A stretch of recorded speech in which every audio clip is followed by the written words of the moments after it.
Well, good morning, good afternoon, or good evening, depending on when this finds you. Just want to talk a little bit today about a subject that largely gets ignored in our society. And if you remember in the last video, if you listened to it, I talked about I was going to do a couple of videos, one on how the Christian church fosters racism. And so that's what this one's going to be about. And the video is not meant to divide, cause animosity or anything like that. The purpose is to educate us and help a lot of us move past some of our biases. And believe me, there are a lot of biases when it comes to the Christian church from a white perspective. Now, as I always mention, nothing is ever 100%, but as a whole, the information I'm getting ready to talk about still prevails in today's climate. And if you could do me a favor, click the like button. It could possibly expose the video to a few more people. Shadow banning is real. If not, no biggie. But why do we still have a lot of the racial issues today that we've had for centuries? Why would the Christian church give us a white Messiah? And why would the Christian church whitewash the Bible? Why would the Christian church teach that the 12 tribes were white? Instead of admitting that our Messiah is black, a lot of white pastors will say he's Middle Eastern. And they do that because they don't want to upset the white congregants. Because y'all know, just like I know, whites and other cultures have a problem with taking instruction or advice or anything from a person with black skin, especially a black man. And so the white pastors don't want to upset the white congregants, so a lot of them will say he was Middle Eastern. They'll stand up now today and clearly state that he wasn't white, but they'll never tell. Almost 100% of the cases, they'll never tell the congregation that he was black. And see, the problem with saying that the Messiah was Middle Eastern is there was no such thing as the Middle East when the Messiah walked the earth. See, the Middle East wasn't created in reality until the mid 1800s when they built the Suez Canal to make trade much better. So there's no such thing as the Middle East back then.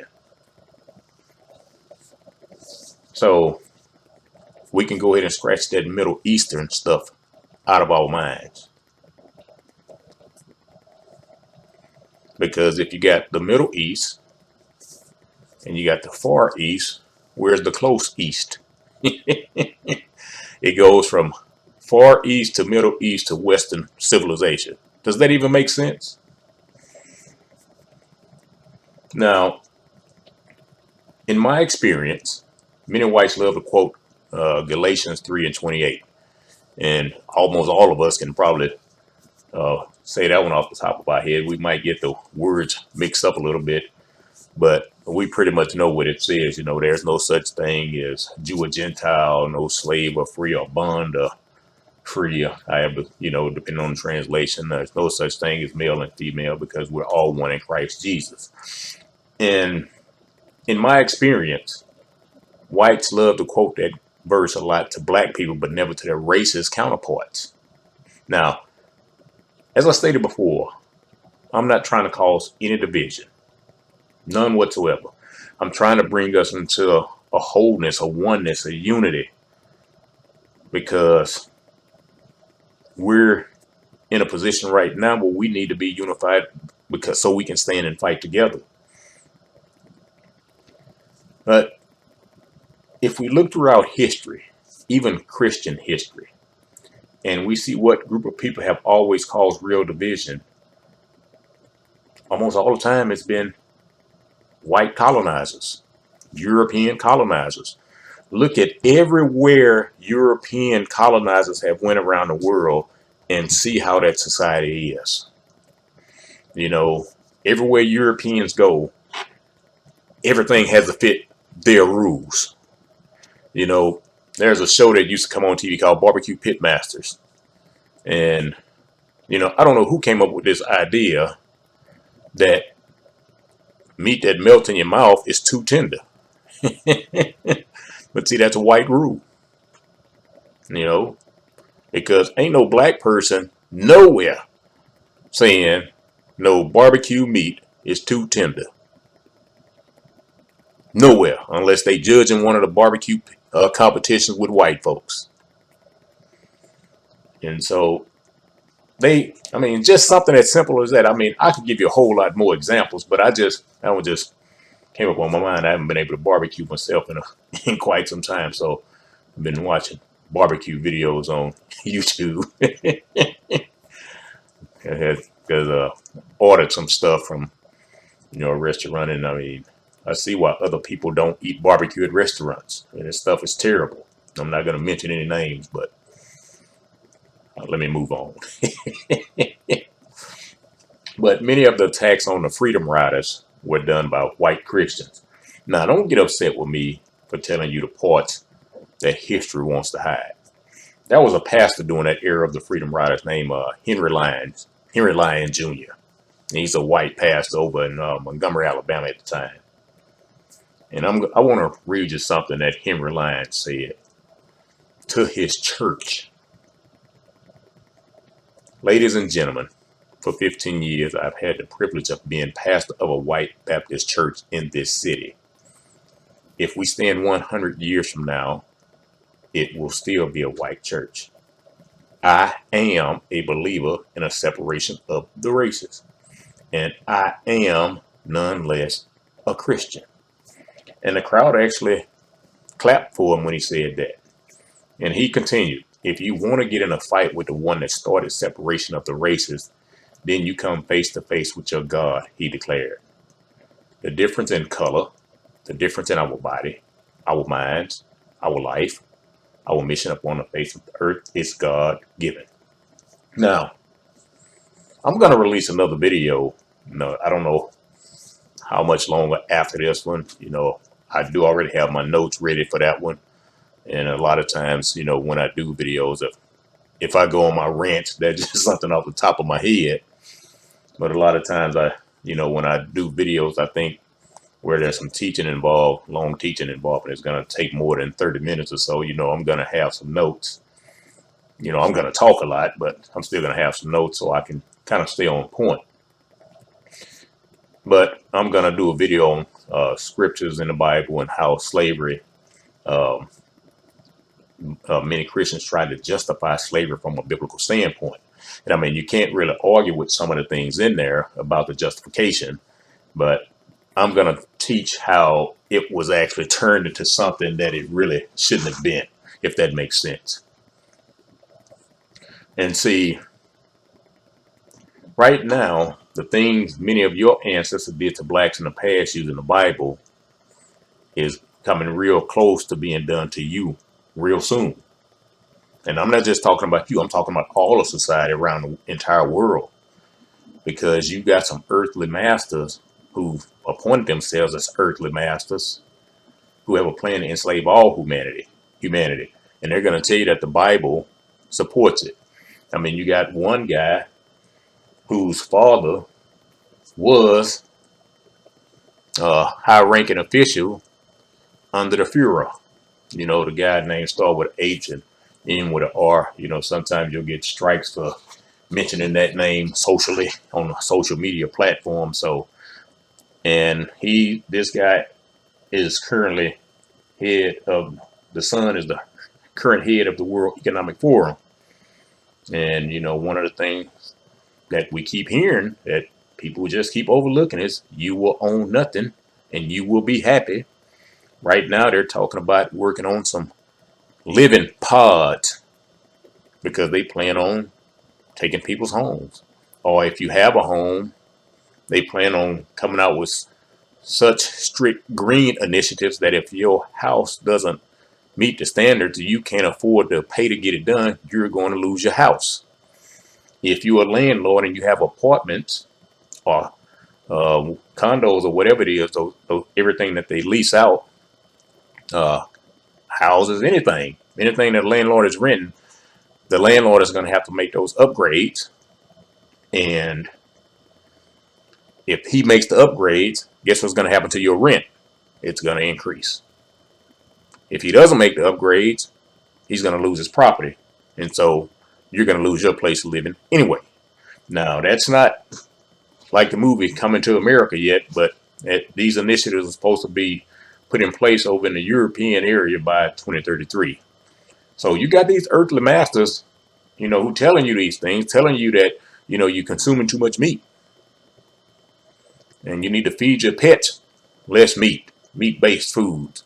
And you need, insects are very nutritious for you. And so these are your earthly masters, but you're not paying attention. But they're going to tell you that your enslavement is biblically based.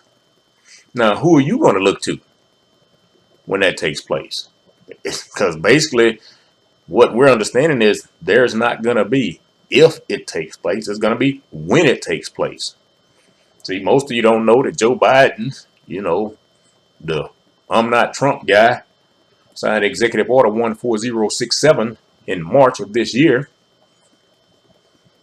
saying that you're going to go to CBDC, Central Bank Digital Currency, and that several banks are already participating in it, and it's slated to really show up in July of 2023. So you might want to start paying attention. And see, I have comfort in some things because over in Genesis 47, it talks about what happened when famine hit the land. Genesis is not the only place to talk about famine hitting the land. If you go in them apocryphal books, you'll see a lot of times that famine hit the land. And when we look at Genesis, open Genesis 47, that was when it talks about the famine in the land when Joseph was in charge. But there was also a famine under Abraham. There was a famine under Jacob, if I remember. So there's more than what the Bible has shared with us. And so you're going to have to get into some understanding and see how I believe that was at the Council of Trent or the Council of Nicaea, one of those, when they took those apocryphal books out. But one thing Genesis 47 does say, it says God's priest, Yah's priest, will not be affected. And so there's some comfort in that. And so, but who are you going to look to?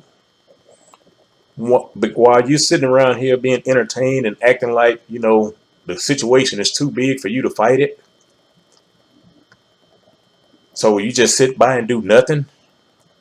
But then when things happen, you want somebody else to go and fight for you. And I think, I remember reading something sometime back where it talked about when they came for the Sixth Amendment. I wasn't going to trial or whatever it said. So I didn't speak up. And when they came for the Fourth Amendment, it didn't affect me, so I didn't speak up. Then when they came for the Second Amendment, I didn't own guns, so I didn't speak up. And now they're coming for the First Amendment, and there's no one to speak up. And so you better get concerned. But back to my topic,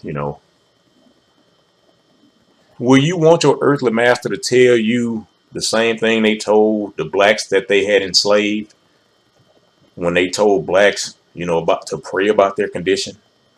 When they told the blacks that, y'all are supposed to be poor, y'all are supposed to be poverty stricken on this side of earth, on this side of heaven, but a better life awaits you once you die? You gonna want your earthly masters telling you the same thing they told black people? See, I've told you before that the slavery experiment with blacks was just a precursor to see if they could implement it on the rest of society, because I'm going to tell you, you might get upset with this, but the black physical situation, the black body is the strongest body on this planet. And so they felt like if they could get the strongest group of people to bow down and put them in a bondage situation, the rest of society is going to be a piece of cake. But see, y'all don't realize that because you think you're superior. So you're going to want these earthly masters to tell you the same thing they told my ancestors? You know, this video is going to be long enough without me getting into the slavery justification scriptures. But there was a historian, I'm not sure if she's still at Eastern Kentucky University, but her name was Carolyn DuPont. And Carolyn DuPont is white, you know, naturally, you know, you hear that name. But she actually talked about her grandmother. You know, grandmother would, growing up, her grandmother would always take her to church with her, told her for every scripture she memorized, she would give her a quarter. And I'm like, man, I needed some folks like that because I'd have been filthy rich, you know. I mean, when I was coming up as a child, you know, you could take a quarter to the store, get you a foot-long sandwich, you know, 5 bags of chips, 2 sodas, 10 packs of bubble gum, and, you know, then they put them cameras in there. No, I'm just kidding, but, you know, you could get quite a bit back then for 25 cents because a pack of gum was a nickel or something like that. I think a candy bar might have been 10, 15 cents. And no, I'm not that old. I'm just telling you how much inflation has increased since then. But Carolyn DuPont talked about her grandmother, and she about her conversation always about the separation of color in the church, because she said her grandmother believed in white superiority. And this is what her grandmother told her. I just don't believe blacks should be treated the same as whites. I mean, that thought process still prevails today. I remember reading an account of a woman who owns slaves, and in a conversation with her pastor one Sunday, she asked him something about blacks. She hoped blacks wouldn't be in heaven when she got there. And I'm going to have to find that. I got it somewhere. I'm going to have to find that so I can at least give you the exact word in the next video. But I got it somewhere. But like she was going to get into heaven with that mindset. You know, apparently this woman had never read any of John Wooman's writings. And John Wooman was a traveling preacher. And he walked everywhere he went, never used horse, never used carriage, nothing like that. And I think he died around in his early 50s. I don't know exactly what age, 51, 53, something like that. And, you know, it was believed that he died at that age because his health just took a toll on him because he did so much walking during that time. But John Wooman said, this is one of the things that John Wooman said. These are the people by whose labor the other inhabitants are in a great measure supported, and many of them in the luxuries of life. These are the people who have made no agreement to serve us and who have not forfeited their liberty that we know of.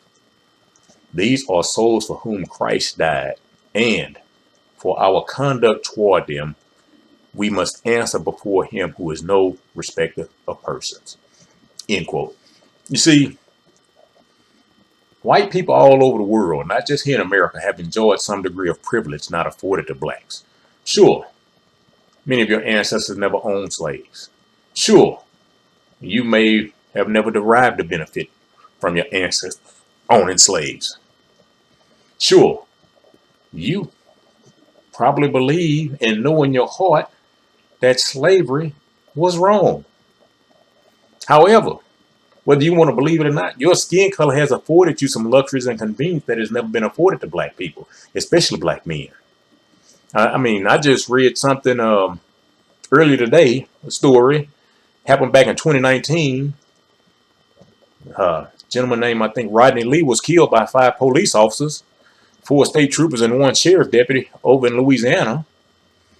And all the police reports that were turned in originally said he died from a head-on collision with a tree, trying to flee from police. And now that the lawyers have come out and told him make the body cam footage public, they see what actually happened. They beat him to death. And so now, you know, they all on some kind of modified administrative leave and still being paid.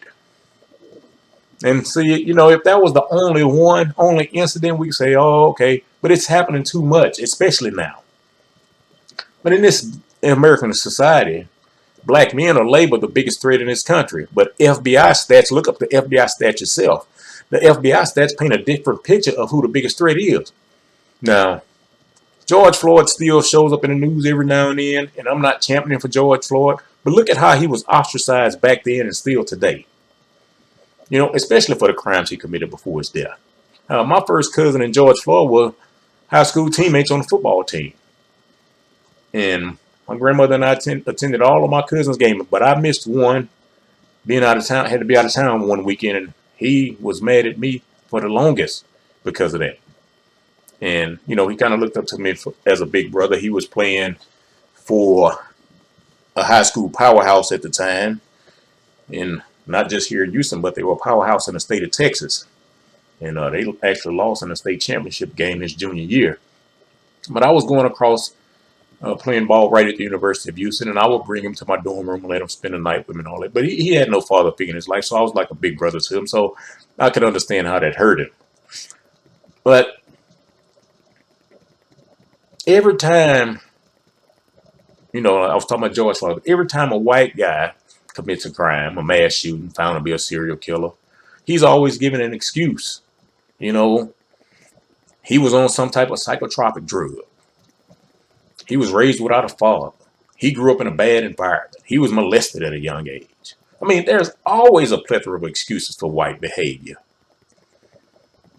They never talk about how the system does everything it can to put black boys on Adderall or Ritalin.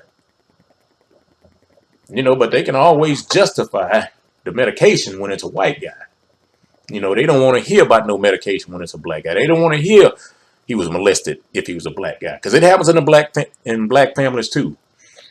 They don't want to hear that he was raised without a father.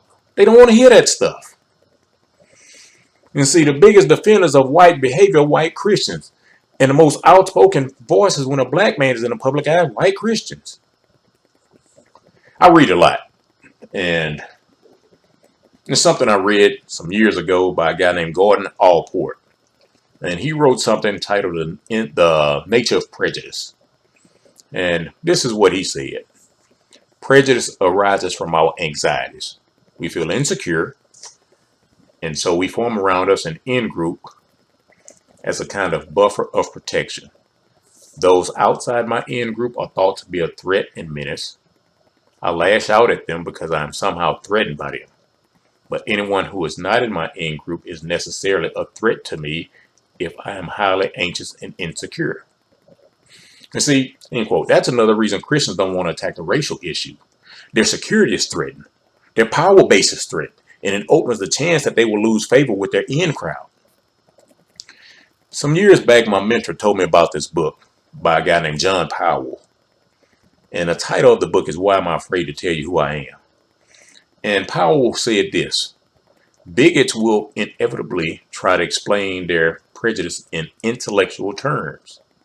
Society often helps us with the work of the rationalization needed to explain our prejudices. Most bigots, therefore, don't have to work out their own rationalized, logical explanations. End quote. That was a pastor around Civil War time named James Henry Thornwell, I believe. He believed that slavery was biblical, and he owned slaves as well. He actually preached white supremacy from his pulpit on a regular basis. And in 1861, I came across a sermon of his, and this is what he said: as long as that African race, in its comparative degradation, coexists side by side with the white, bondage is its normal condition. He told other white Christians that there was no need for them to feel guilty about enslaving blacks.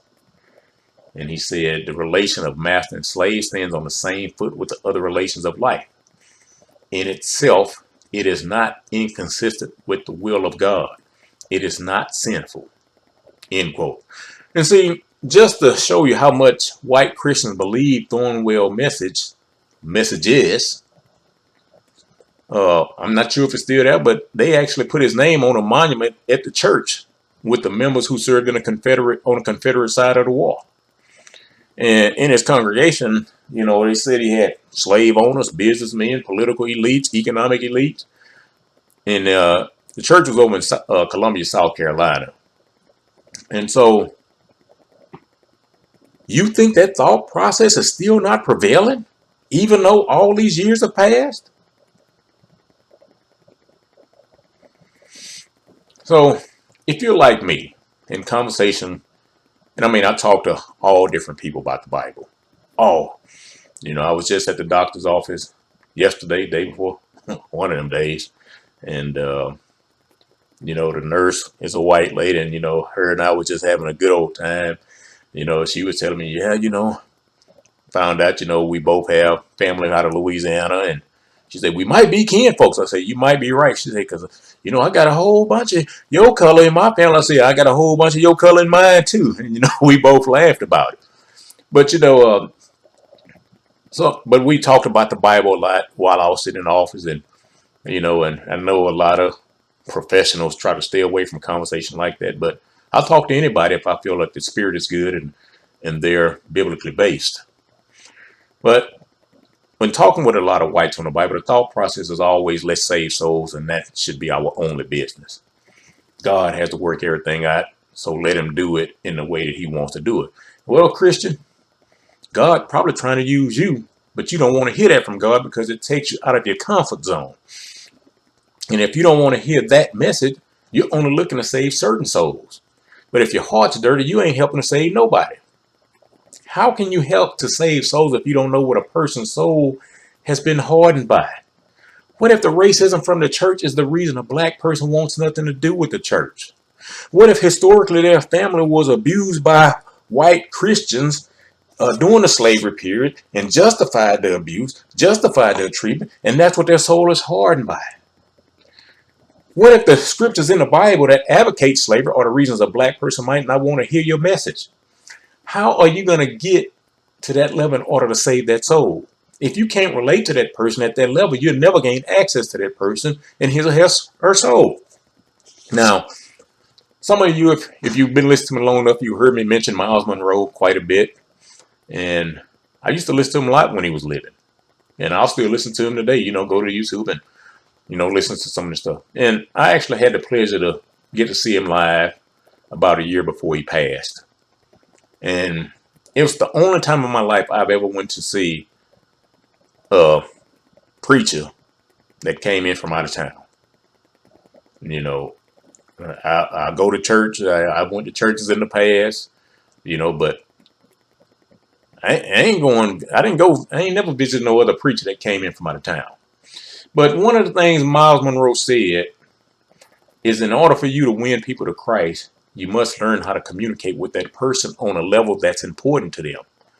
He said you must find out the hot button for a person before you try to win that person.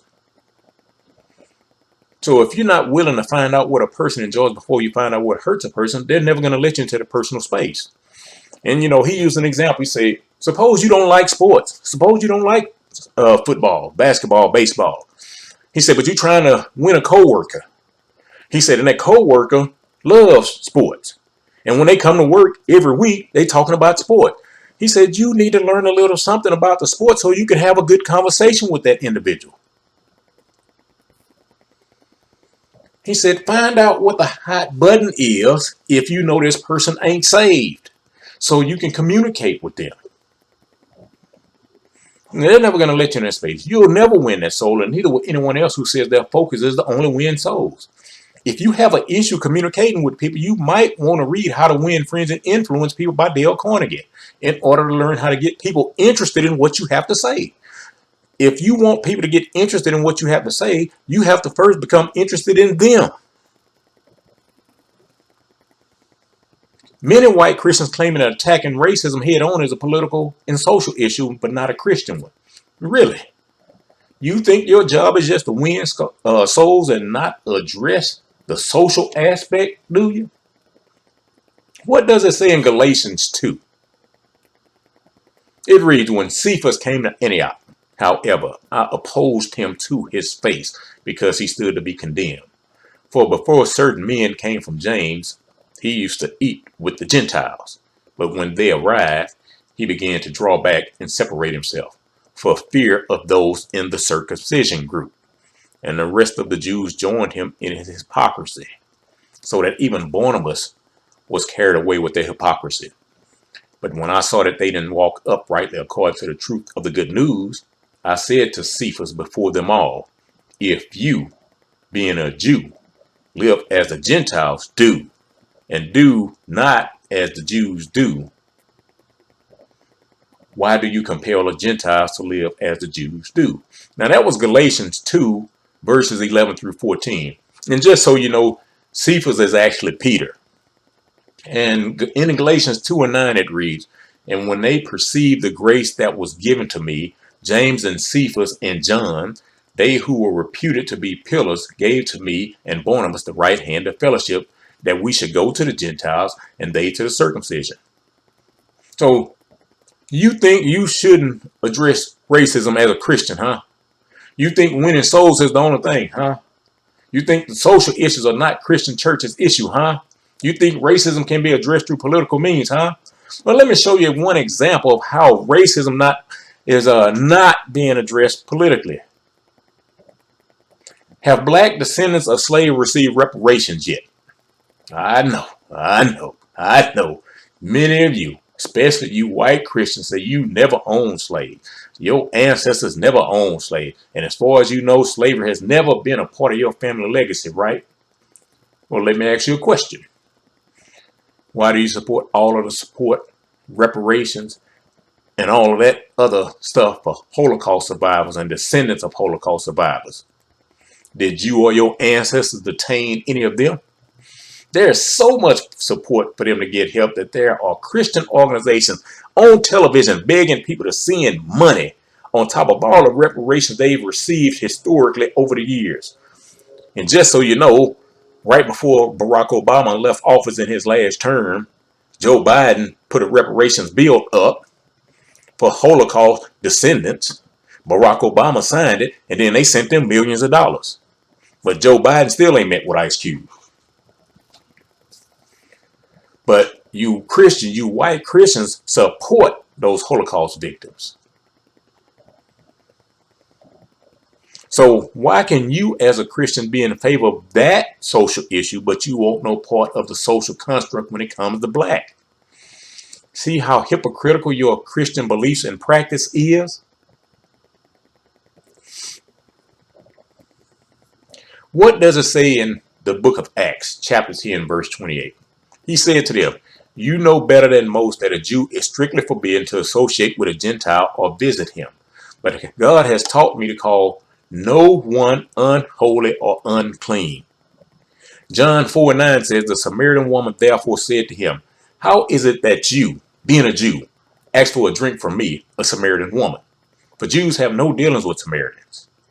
Luke 9:53 says, but they did not receive him, because he was traveling with his face set towards Jerusalem. Who was in Jerusalem at the time? So how do you say we will support the racial construct of Jews, but you won't support the racial construct of Judah? You support reparations for Holocaust descendants, but you don't support reparations for descendants of slavery. You're hypocrites. Now, I'll mention this again. How many years did the Holocaust last? Less than 10, huh? I think, was it 6? In this country, not in this country. How long did it last? It didn't even happen in this country. But y'all support them. How long were blacks enslaved in this country? And you don't support reparations or any, you don't give any sympathy for that? Blacks are always told to get over slavery. But Holocaust survivors never forget. 9/11, never forget. But you add 9/11, Holocaust, and all the Japanese internment, you add all that stuff together, and it still doesn't equate to how long blacks were in bondage in this country. You're hypocrites. Now, By no means am I saying the church should preach a social gospel. However, the church cannot sit idly by and ignore social issues. The church said they shouldn't get involved in social issues, especially when it comes to black people. Well, let me tell you something. Earlier this year, maybe around July, August, I was on a Zoom conference with several churches and human trafficking organizations, and they were coming together to fight human trafficking. And that's why I was on the call. I wanted to see what part I could play in that. Now, is human trafficking a social issue or not? Christians say they don't get involved in social issues, right? What do you think missionary work is? If social issues are not part of the social Christian agenda, why do pastors talk about abortion? That's a social issue. What do you think back to school drives are? What do you think giving out food to families at Thanksgiving and Christmas are? What are you doing when you bring toys to the church to give out at Christmas time? All of these are social issues, but at the same time, all of them are biblical issues. So how can these all be social and biblical, but addressing racism from the church can't be a social issue? You see, you pick and choose what social issue you want to participate in. And it's very obvious that anything that directly impacts Black America, you want no part of. But you call yourself a Christian, right? I've had conversations with Black preachers who have told me they don't like to talk about race because it's not an important topic in the church that needs to be addressed. And since I want to pull the truth out, I'll keep talking to them. And every single time, it has not failed yet. If we keep talking long enough, somewhere in that conversation, they bring up the illegal immigrants that's living over in Israel right now, who refuse to let blacks back into their own homeland. That land was inhabited and belonged to black people. You Christian folk, you Christian hypocrites. Now, some theologians have said, that I'm back to Reverend Thornwell right now. Some theologians have said history has been a little too harsh on him. And we needed to focus on all the good he did and all the good he taught and, just condemn the bad that he did. Well, I want to read you something from the book of Mark, chapter 12, verse 31. The second is like this. You shall love your neighbor as yourself. There's no other commandment greater than these. And the other commandment in verse 30 is to love Yah, love God. You see, some white Christians don't see the hypocrisy and disrespect by opening their doors to black parishioners and expecting them to worship while they still have monuments on their campus over where Thornwell used to preach. And I mean, you probably got some churches right today that still have monuments and tributes to white slave owners. Now, the great majority of black people still attend a predominantly black church on a regular basis. And there's a group, the silent generation. I believe that's the group that was born right before the baby boomers.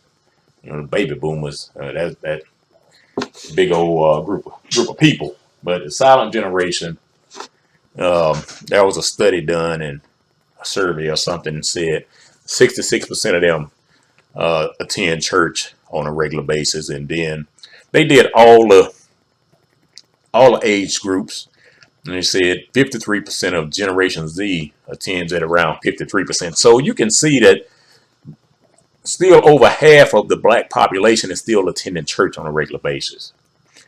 However, when we see a church with a diverse background in almost every aspect, it was first a predominantly white church that blacks. Oh, sorry about that.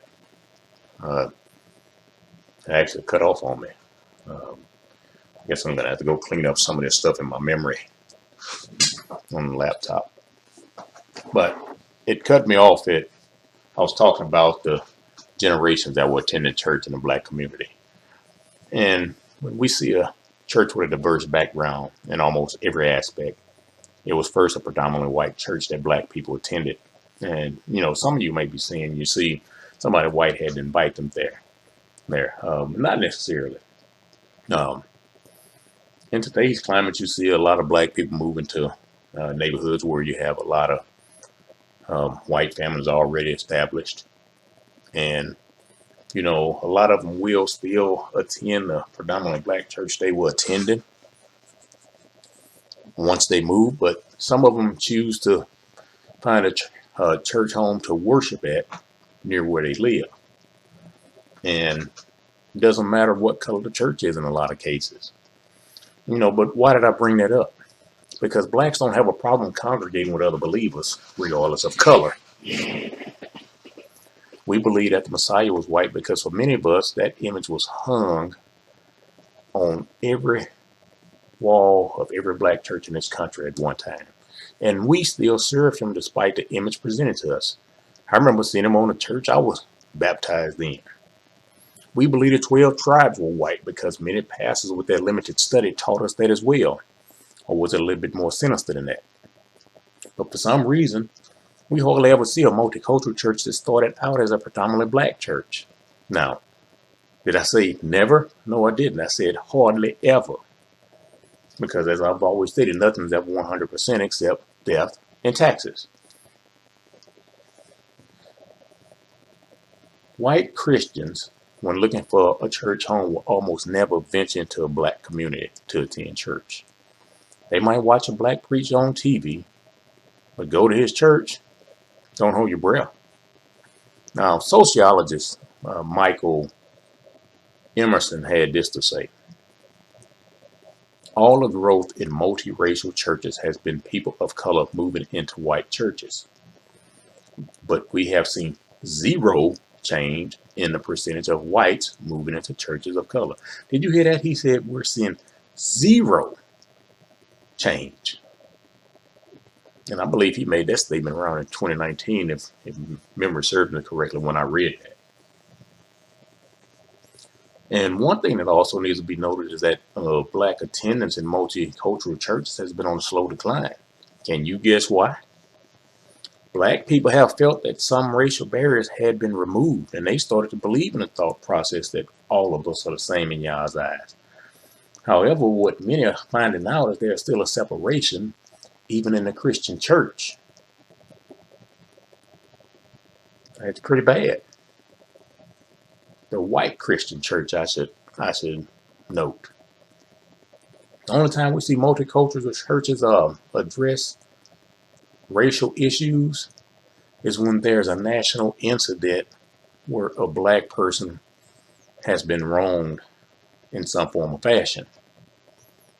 Now, I'm not sitting here saying all of these things are justified. I'm not saying any of them are justified.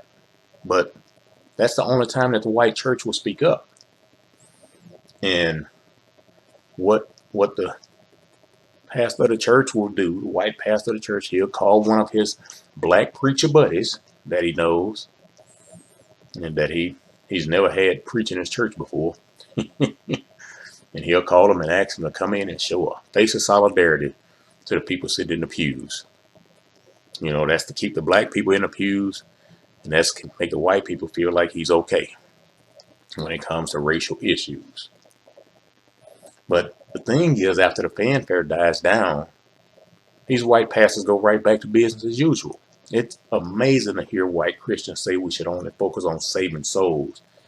But when the congregation is multicultural and experiences a racial incident, all of a sudden they can become very social toward keeping blacks in those same pews in their multicultural churches. I mean, back in, what was that?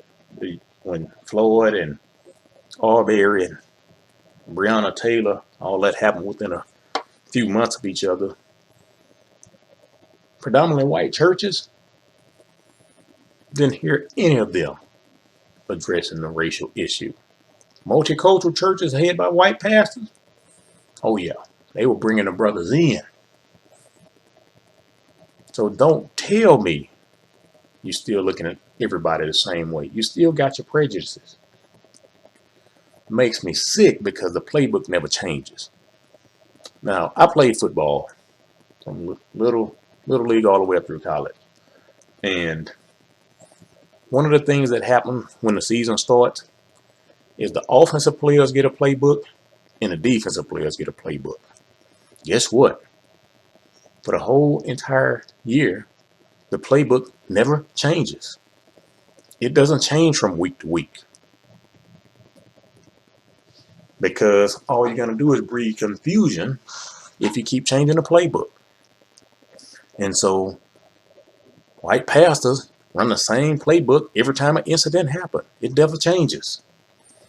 Now, even when blacks formed their own church centuries ago, whites always wanted to control the black church. Like I heard Malcolm X one time, and no, I wasn't living when Malcolm X was living. He had been assassinated already before I was born. But Malcolm X said he doesn't have a problem with white people joining black organizations. He said the problem is every time a white person joins a black organization, they always want to be in control. They always want to be in leadership. They never want to join for the purpose of helping. They always want to join to control. And then he said, how many white organizations do you see with black leadership, black people in charge? He said it doesn't happen. He said, but they always want to come in and control our stuff. And so those white people who wanted to, those white Christians who wanted to control the black church, wanted to make sure there was no teaching of equality from the pulpit. They didn't want black people to find out what color the Messiah was. They didn't want black people to find out the 12 sons of Jacob were black. Why do you think Nat Turner is so important to black history? Now, it wasn't just Nat Turner. Nat Turner is just the name history promoted.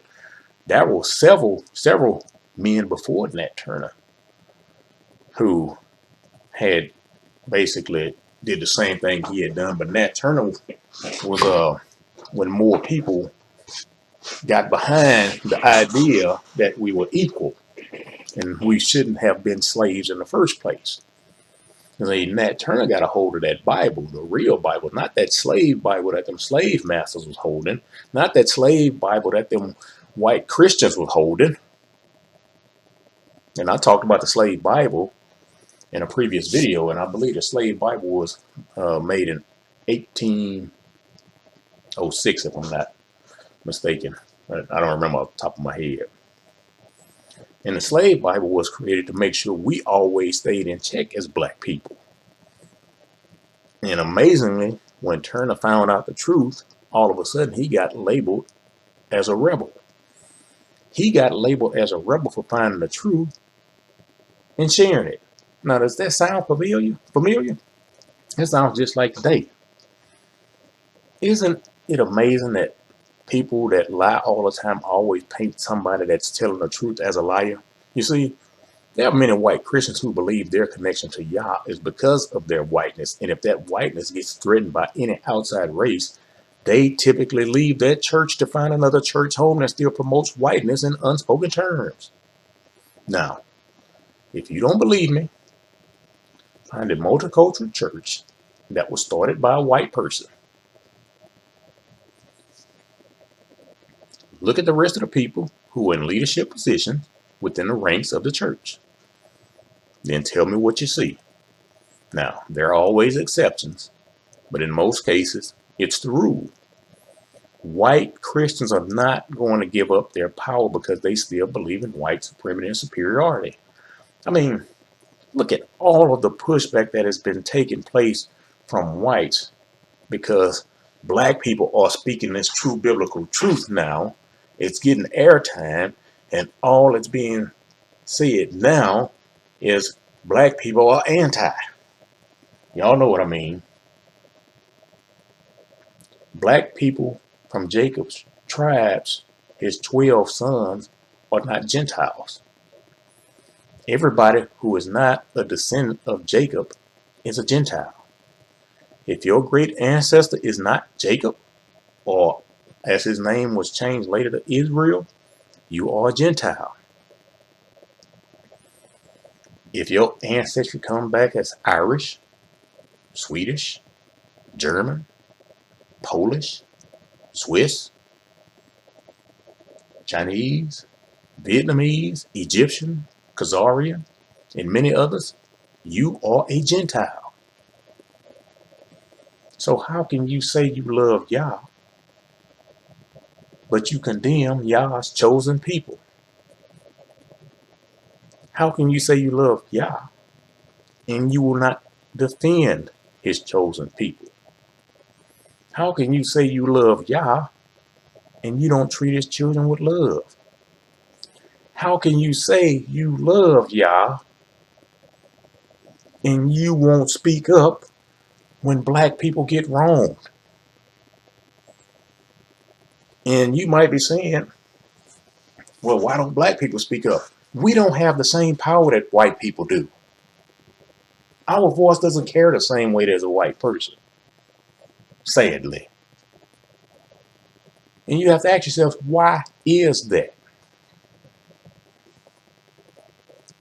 I think the Bible talks about it. In John 4:20, it says, if we say we love Yah, but hate any of our brothers or sisters in his family, we are liars. If we don't love someone we have seen, how can we love Yah? We have never even seen him. I mean, the reason blacks have left the multicultural churches is because, just like segregation in the days of yesteryear, they don't feel accepted among their white Christian peers. Many white Christians want black forgiveness for all of the past maltreatment, even if they had nothing to do with it. But they want no part of building racial bridges, even in the church. White Christians make stupid statements like, we can see that race is not an issue no more because we had a black president. I have black friends. My best friend is black. Blacks kill other blacks. Well, first of all, Barack Obama wasn't the first black president if we're going on black ancestry. You had another president in recent history named Dwight Eisenhower, whose mother was black. Mother's last name was Links. Growing up, there was a black Links family, and that was a white Links family. And Dwight Eisenhower's mother nickname was that black Links girl. So Dwight Eisenhower was half black as well. And then y'all say statements, and I agree with you, blacks kill other blacks, and that's been a sore spot for me for years. But whoever lives in close proximity to one another is going to kill one another. So a lot of your whites kill whites too. So how would you feel if a president say, a black person say, well, we got all these white presidents. I got some white friends. Whites kill other whites. How would y'all look at that black person if a black person made statements such as that? And white Christians love to say it's a sin problem, not a skin problem. Well, let me tell you what. Get out of your skin and fix your sin. Many Christians talk about the oppressive system, but they won't take any action to work on dismantling old thought processes and the oppressive system. As much as they say we need change, they make no effort to start that change. Secretly, many of them actually like things to stay exactly the way they are. We keep hearing white Christians say we are founded on Christian principles in this country. Oh, really? You really believe that one, huh? How did a Christian nation allow the enslavement of a group of people? Because we love to throw out there our founders, the founding fathers of this nation were Christian. Well, let's see. The founding fathers left overseas. They wanted to get from under British control and rule that had been in place for centuries. They started a whole war to gain their own freedom from an oppressive system after several centuries. But slavery, according to history, the way they teach us, the first 20 slaves came in 1619 on the ship over and landed in Jamestown. And that was 1619. The founding fathers all came over here in the 1700s. Declaration and the Constitution fashioned and signed in the late 1700s. So how could these Christian founding fathers fight another country that had an oppressive system in place for several centuries, and they fought for their freedom to get from under those shackles of the country, but they came here and they couldn't dismantle something that had only been in place since 1619. Now, I got some information that says it might have started a little bit earlier, maybe 1500 and something, but we're going to go with 1619. So how could these founding fathers fight for their freedom to get from under oppression where their ancestors had been under oppression for several centuries? They could dismantle that system over here, but they couldn't dismantle a system that had been in place for 160 years. Because George Washington and Thomas Jefferson, historians will always tell us, and you can look it up for yourself, that they said they wished they could have ended slavery, but they just couldn't. But how did you end your, how did you take the yoke off of your neck that had been on there for several centuries? But you couldn't take the yoke off the neck of these black people who had only been in bondage for 160 at the time.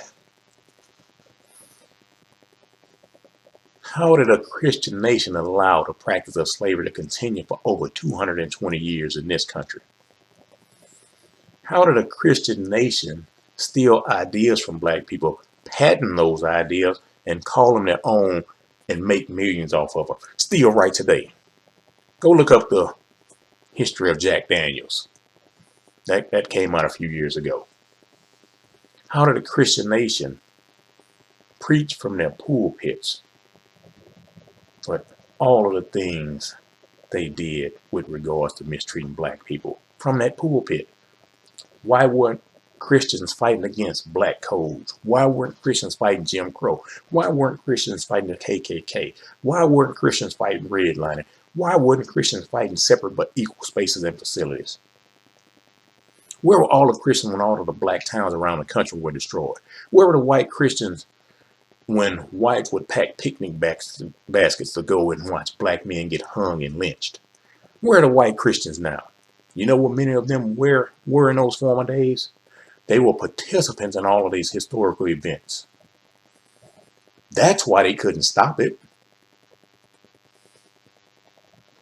On the side of history that want to keep black people oppressed, that's what they were. Are many of the white Christians doing anything different today? You say you're not racist? You're not your racist ancestors? Well, what do you think it is?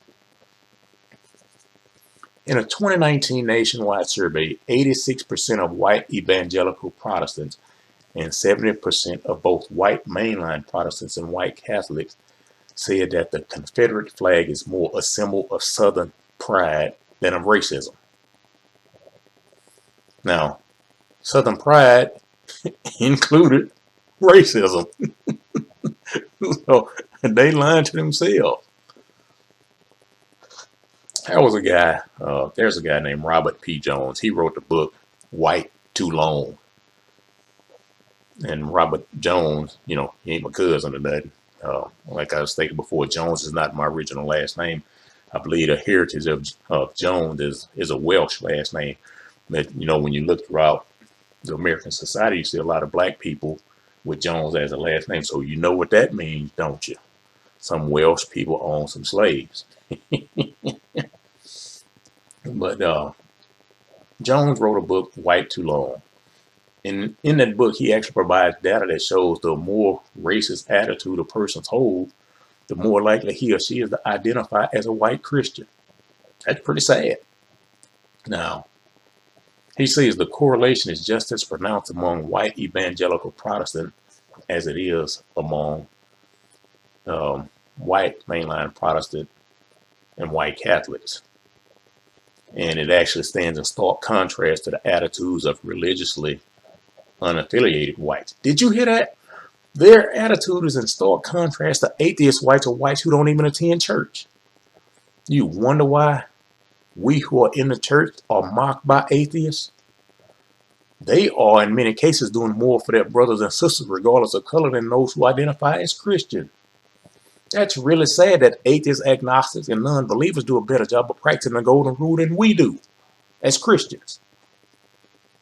An atheist once told me that Bill Gates did more for people than the church.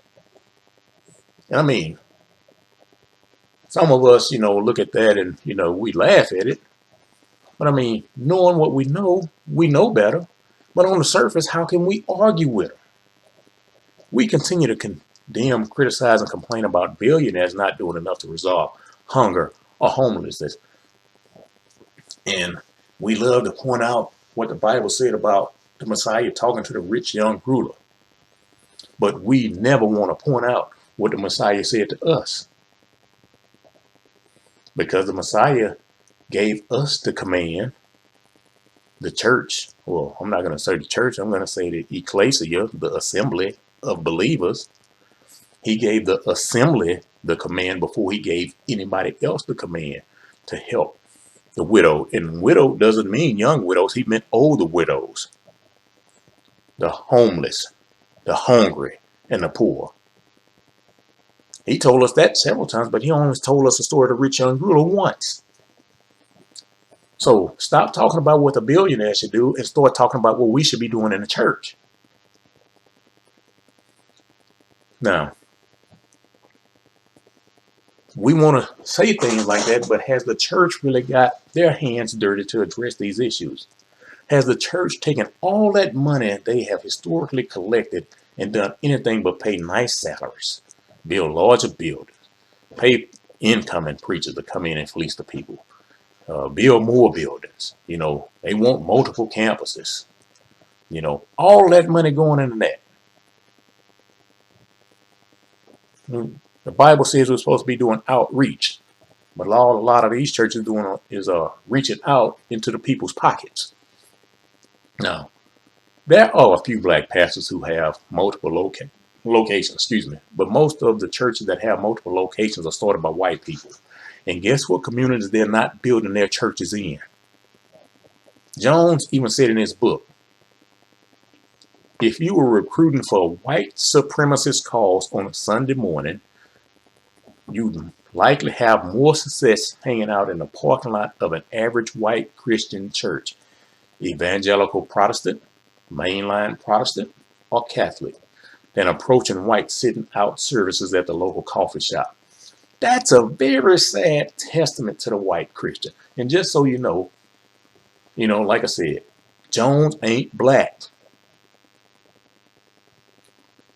Evangelist George Whitefield, in the early 18th century, actually condemned the cruelty of slave owners, but he actually campaigned for slavery legalization in the state of Georgia. Another theologian, Jonathan Edwards, pressed for the evangelization of the enslaved, but he actually owned several slaves. He believed that practice should be continued as long as they were treated humanely. There was an abolitionist during the 19th century named Charles Finney. And Charles Finney, he wouldn't give slaveholders communion at his church. He still felt that the races should remain segregated, and he wouldn't allow blacks to hold office in his church. What did I just tell you? Another pastor, Basil Manley, out of Alabama, he was actually considered one of the leading religious voices of his time. Manley actually supported slavery. He was actually instrumental in the founding of the Southern Baptist Convention. And so Southern white Christians actually didn't know how to cope when the South supposedly lost the Civil War. And I say supposedly because you're going to study some Civil War history and find out how terrible blacks were treated after the war. They were actually treated worse after the Civil War than they were before the Civil War. And it's not because slavery was benevolent, it was because them whites lost that free labor. And when I say whites, it's a group of whites that really don't consider themselves white, and they were the biggest slaveholders. But they were still white if you look at them. But during that time when the South supposedly lost the Civil War, it was at that point that Christianity actually took a dominant role in biblical theology from a certain point of view. The white Christians actually want to maintain their superiority and dominance, even in the church. Now, even in the North, what was supposedly so much better, that supposedly won, segregation in the church was still the rule. And so either way you look at the Civil War's after effects, whites won and blacks lost. And like I said, how can I make a statement like that? Study what happened to black people after the Civil War. Things actually got worse. And history doesn't teach you this, but it was actually called the Second Civil War. Because them Southerners went on full out assault. And because the troops had basically retreated at that point from the North, them Southerners had nobody to stop them except for people that were interested in destroying the institution of slavery. I mean, you would be shocked to read about the things that were done to blacks that history never taught us. In the summer of 1952, Billy Graham preached in Jackson, Mississippi. The great Billy Graham. And I used to listen to Billy Graham.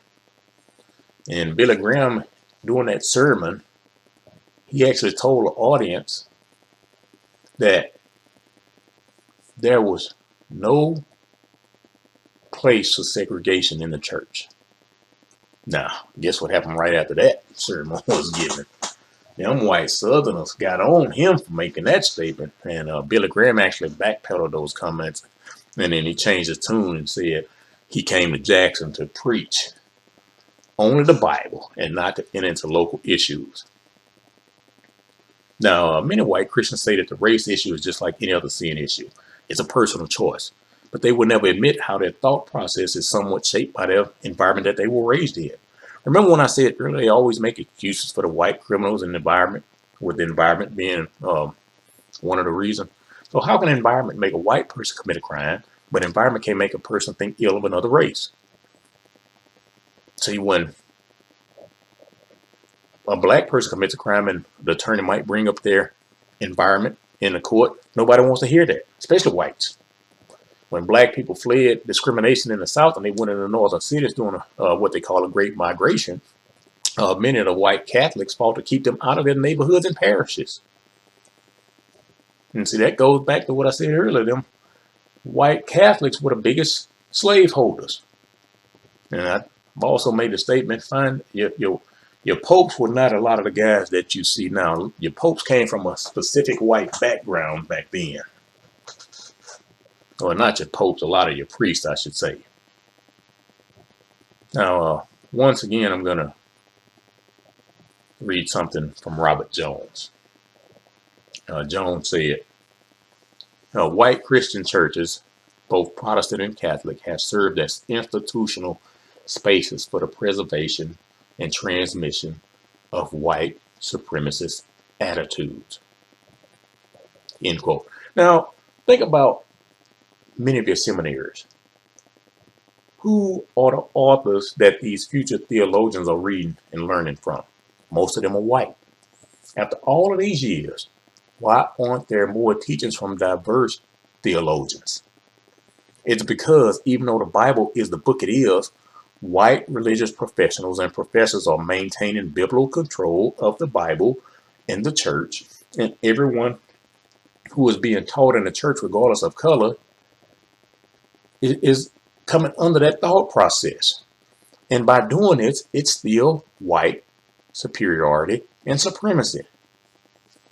Christians love to quote Isaiah 54:17. And no weapon formed against you shall prosper. Well, how did all the weapons I mentioned earlier prosper for a while? Was it because the white Christian church was helping them prosper? Was it the white Christian church that formed the weapons? I mean, just listen to the stuff I've shared so far. And as I've always stated, never take my word for anything. Do your own research. You see, a lot of whites don't want to address this topic because they see racism from a different set of glasses than black people, because they weren't the ones being mistreated. In most cases, they're not the ones suffering the injustices of racism. So in their view, since things have gotten better to a degree, racism doesn't really factor or exist anymore today. They love to point out to society that, we have black entertainers and athletes to show that blacks are making it. Now, that's a very small percentage according to the black populations, and whites dominated those industries for decades as well. Now, as a matter of fact, whites still dominate those industries. Now, blacks might dominate basketball or football on the court in the field, but they don't dominate the boardrooms in either sport. There's no black dominance in baseball, hockey, tennis, golf, soccer, anything like that. So, as a whole, sports are still dominated by whites. Many blacks don't want to address the topic because they fear they'll upset their white counterparts. Hey, only way to get past this race issue is to attack the race issue. You got to attack it head on instead of waiting and hoping and wishing somebody else is going to do it. That goes back to what I mentioned earlier. The focus should be on saving souls and leaving a racial issue to the political or social arena. So you're hoping somebody else is going to fix the problem. As a Christian, you are the solution. No one else. You are. Politics haven't fixed this issue, and the issue hasn't been fixed socially either. How can it be fixed socially when socially blacks are still being attacked and we're waiting for the system, the justice system, to correct it? Now, the reason we want to turn to the justice system because there have been some things passed down through generations of white families that came from something called primitive or prehistoric law. I have a video on the channel doing a little teaching on that. And that law says that blacks, if they want justice, they have to wait on whites. They have to go to whites to administer justice if they were wronged by a white person, black person, Chinese person. It doesn't matter. If blacks were wronged, that law says they have to get white approval to get justice. That law also says a black person can never administer justice to a white person. Never. That's sickening. It says if a white person wrongs a black person, whites are the ones who get to administer justice, not blacks. So blacks have no control in that matter either. Blacks cannot administer justice at all under any of these circumstances. You can go back and read the Magna Carta 1215 to understand that whole ideology too. Now, I read a book on race, and throughout the book it talked about the treatment of black folks. It also talked about the treatment of Jews. Well, guess what more than half of the book was focused and dedicated to? The mistreatment of Jews. Now, I'm going to ask this question again. How long did the Holocaust last? Was it about 6 years? How long did slavery last? If we're going to go with when it actually started out of the coast of Africa, it was 1441 when they shipped the first ones to Portugal. But in this country, it was roughly 220 years. Now, which group of people gets the most sympathy in this country? Who does the Christian church support emotionally, socially, politically, biblically, and financially? It's like former comedian Bernie Mac would always say, who you with? You see, the deeper you go into revealing the truth, the harder people are going to go to defend the lies. You can't ignore the enemy. You have to go to war with him. You need to read Sun Tzu's book, The Art of War. See what Sun Tzu says about your enemy, knowing your enemy. He said, the first thing, in order to know your enemy, you got to know yourself. And so you got to study your enemy. Like I said, slavery, 200 and some years. Holocaust, 6 years. Holocaust didn't even happen in the United States.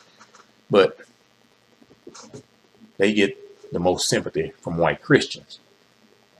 They get the most support from white Christians. And so you can't ignore these things I'm talking about. You're going to have to address some of this stuff. Many white Christians and many black Christians have told me they can't wait for Jesus to return. And my response has always been the same. When he returns, you ain't supposed to be sitting on your butt waiting for you. When he returns, you should be up doing something to welcome in his return. What does the verse say? Faith without works is dead. So you sitting here waiting with your faith on his return, but you ain't working on nothing to usher in his return.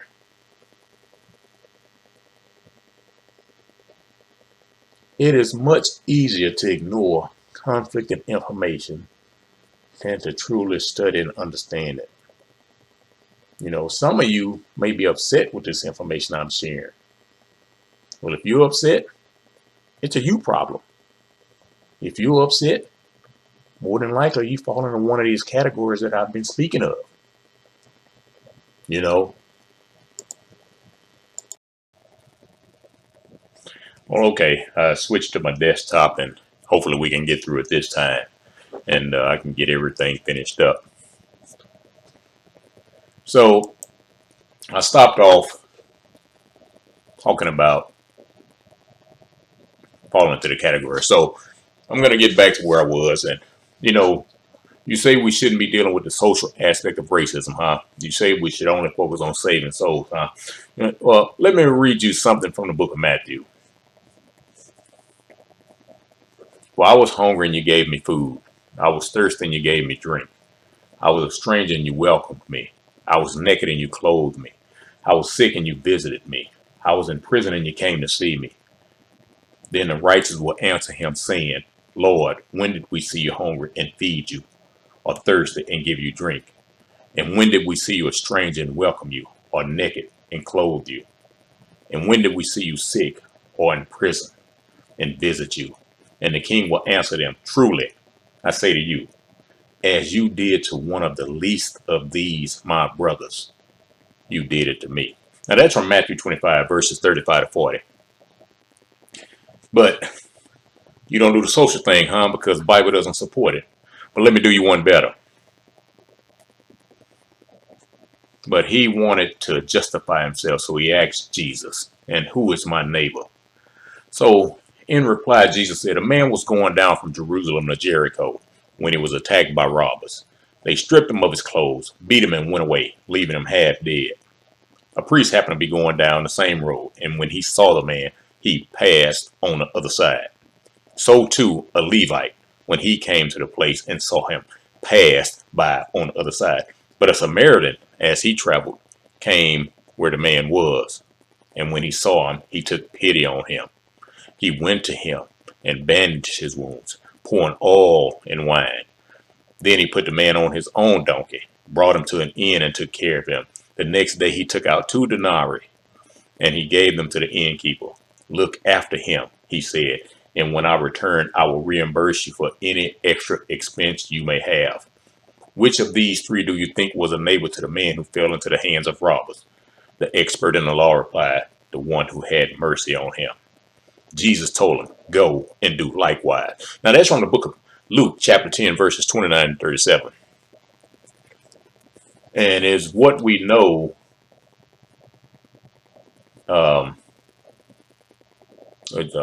was it, I think it's the parable of the sower. I don't remember.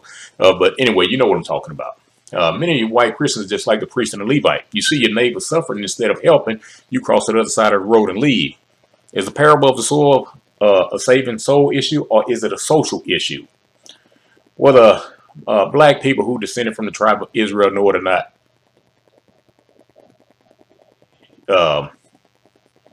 Yah marked the hearts with this a long time ago. And in Leviticus, Yah spoke to those real children out of Israel. Leviticus 19:34 reads, the stranger who lives as a foreigner with you shall be to you as the native born among you, and you shall love him as yourself, for you lived as foreigners in the land of Egypt. I am Yahweh, your God.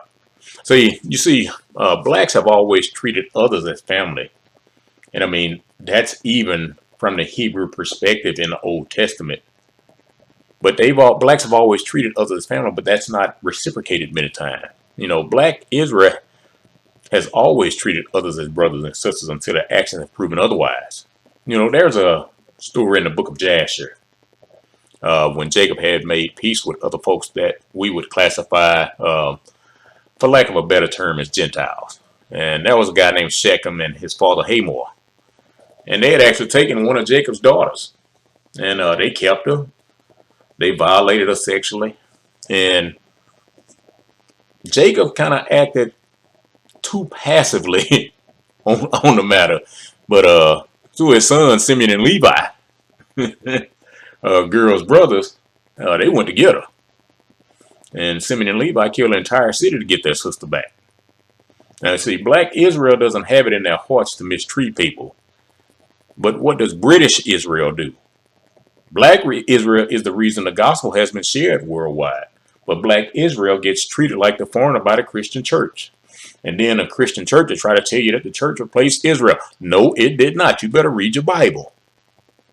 And by the way, if you want to read the account in Jasher, you can go read Jasher chapter 34 from the Apocrypha. Roman Catholics, they were pretty big on colonizing black land, and they actually felt like they were God's chosen to civilize the world. And they even tried to have their ownership of slaves screwed from the history books. Over in the state of Maryland in the 18th century, 20% of the Catholic population owned slaves. And they actually forced Catholicism upon the black slaves. And, if you want to, go for the record, go and study who the Catholic popes really were instead of what we've been taught. You had Baptist preachers who were slaveholders. You had Confederate soldiers. Baptist preachers that were also Confederate soldiers. And, figure that one out. Jeff Davis has schools named after him all over the country. Frederick Douglass, all of us know who Frederick Douglass is. And Frederick Douglass said this, there's actually a difference between the slaveholding religion of this land and the pure, peaceable, and impartial Christianity of Christ. You see, Douglass actually felt like the religion this land was supposedly founded on was not the belief of Yah, because he struggled to understand how men claimed Christ but held slaves and mistreated slaves. And so why do we hear the church fathers such as Luther and Calvin, but we have heard nothing of Augustine? It's because Augustine was black. Why do we hear of Adoniram Judson, who was said to be the first American missionary, but we've never heard of George Liao, who was born a slave but went out as a missionary 30 years before Judson? Back in 1969, a guy named Arthur Raper released a book titled The Tragedy of Lynching. And he said there was a lot of clergy and congregants attending those events. What did I tell you earlier? Why Christians couldn't stop the weapons is because the Christians were forming the weapons and participating in the weapons.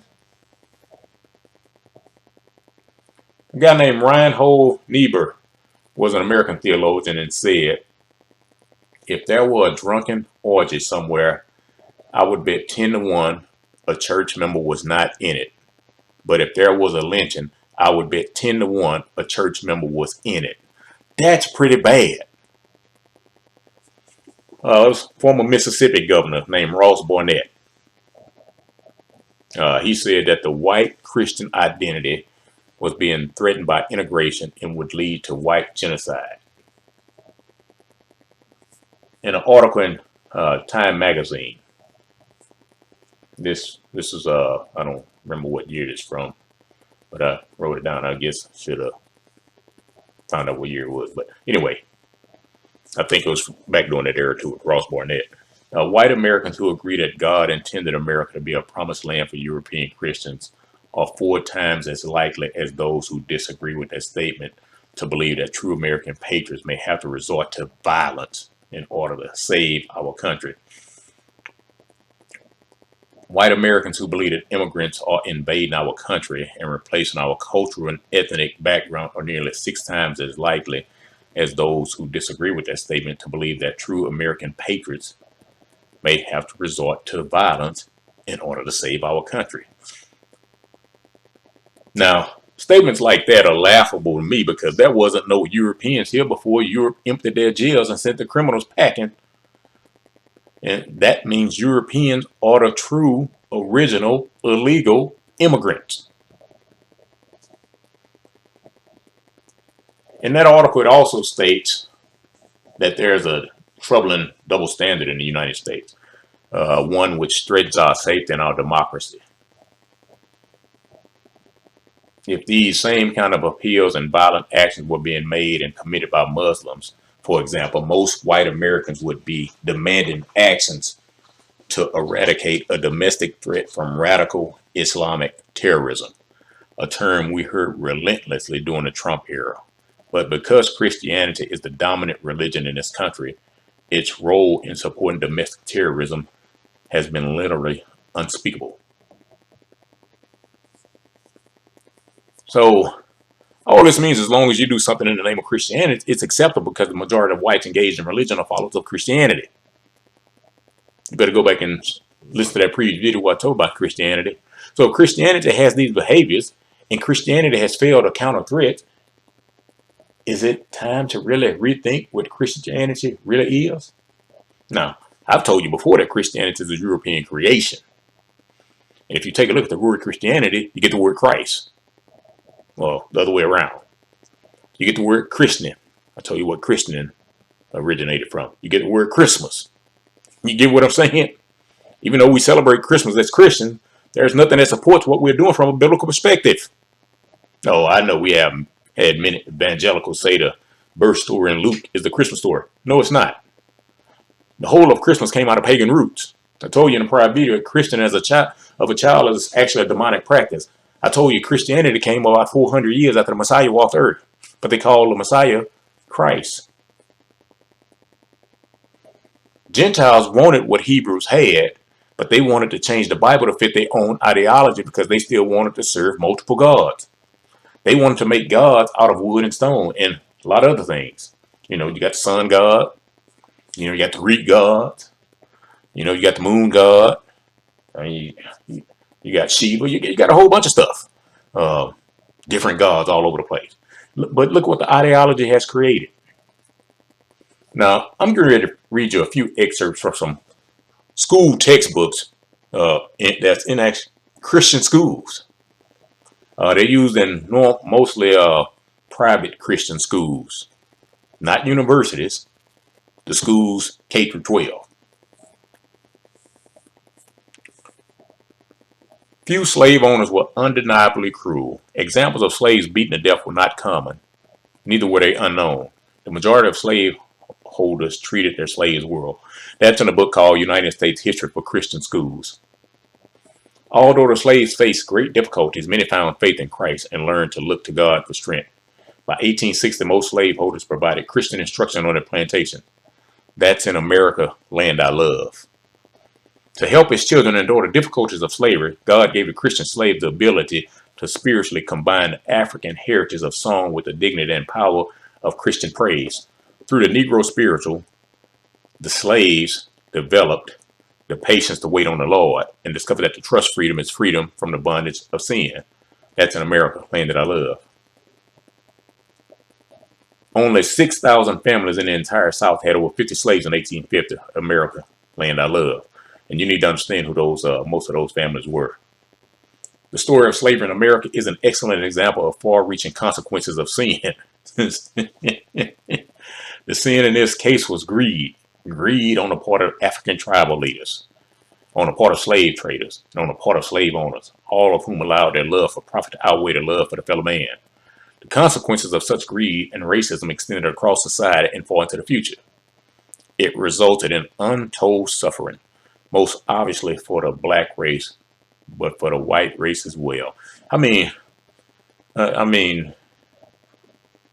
what kind of untold suffering did the white race have to deal with when they weren't the one enslaved? But that's in the book of United States History for Christian Schools. Africa is a continent with many needs. It is still in need of the gospel. Only about 10% of Africans can read and write. That's old world history and geography in Christian perspective. The Ku Klux Klan in some areas of this country try to be a means of reform, fighting the decline in morality and using the symbol of the cross. Klan targets were bootleggers, wife beaters, and immoral movies. In some communities, it achieved a certain respectability as it worked with politicians. That's United States hatred for Christian schools. While the end was a noble one, ending discrimination in schools, the means were troublesome.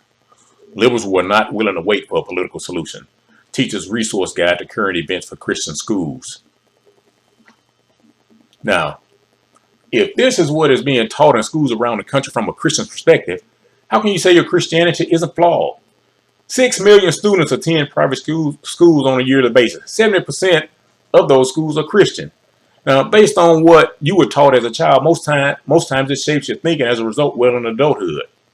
And if you really want to get an understanding of that, pull up Dr. Bruce Lipton here on this platform, YouTube, and see what Bruce Lipton says about your thought process and how soon it gets shaped and how it directs and controls most people's lives for the rest of their life when it was formed while you were still in the womb. If we want to take that thought process that youngsters learn in these Christian schools and, we follow them in adulthood, it follows that even when they decide to enter into the pulpit, it follows them when they find a church home to be a part of. Now, there was a book, Black Enslaved: Origins of and the History of the Curse of Ham, written by a guy named David Goldenberg. And in 1848, this is in the book, in 1848, anti-slavery minister John G. Fee wrote that Ham was made black by the curse of the Almighty, and he succinctly described that effect, which was commonly believed in his time. God designed the Negroes to be slaves. And in 2017, the Southern Baptist Convention actually acknowledged that the roots of Christian white supremacy were based on the curse of Ham, providing a theological justification for slavery and segregation. And see, the curse of Ham has been a lie from day one because Canaan was the one cursed. And that curse has actually been fulfilled. And see, that's how they justified everything that's been done to Black Judah and Black Israel historically by saying all Black people descended from Ham and Ham only. But even the Zondervan Compact Bible Dictionary says Ham is the progenitor of all Black races except the Negroes. The Negroes come down through Israel. But you have to understand that on your own. Get you some research. A lot of Christians say that segregation has always been a part of this American society. No, it hasn't. Blacks and whites actually live together. They married each other, they worshiped together, and they had fellowship with one another long before colonizers came. European, and I call them European criminal colonizers. They came here and created a division, just like they've done everywhere around the world. They create a division with everybody else, and they make sure they remain together. Malcolm X, that's what Malcolm X said, it's okay to have white people in your Black organization, but never ever let them attain a leadership position. Because as soon as you do that, your organization is going downhill. Now there are religious people who are not racist. And there are racist people who are not religious. And that makes sense to you. But I guess I've been talking for quite a while now, so, just let me shut up. But, what are you going to do about all this information, white Christians? What are you going to do, Black Christians? Are you going to stay stuck on that same old tired excuse that saving souls is your only business? Or will you determine that you have a larger role to play in building a bridge between the races? It's your call and your call alone. And what are you going to do with it? Look forward to the next video where I come out and talk about slavery in the Bible. And we'll see you then.